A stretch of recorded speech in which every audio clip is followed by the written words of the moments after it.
How do you think about student loans? Do you have advice for parents and students who are considering taking out student loans for the upcoming academic year?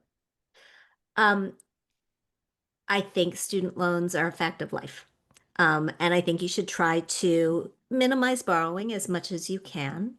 Um, but maximize the student's borrowing eligibility first. Use those federal loans up before you dip into um, uh, dip into other loans.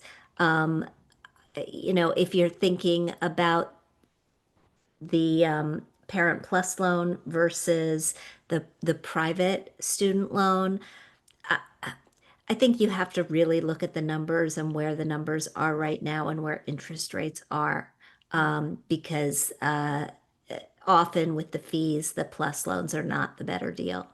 Um, and as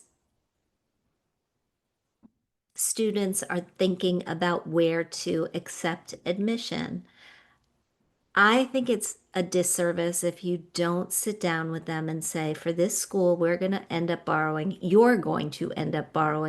this amount of money, and this is what your monthly payment's going to be on the flip side. And if you want to rent an apartment, if you want to move out of our house, if you want to buy a car, if you want to, you know, this is how much you are going to have to pay on a monthly basis. If you go to this school, this is how much you're going to have to pay on a monthly basis. If we look at big numbers, don't make sense to people, right? You start talking about 30,000 versus 50,000 versus 70,000, it's all the same. But if you break it down to this is what your monthly payment's going to be, then it gets granular and people can understand it.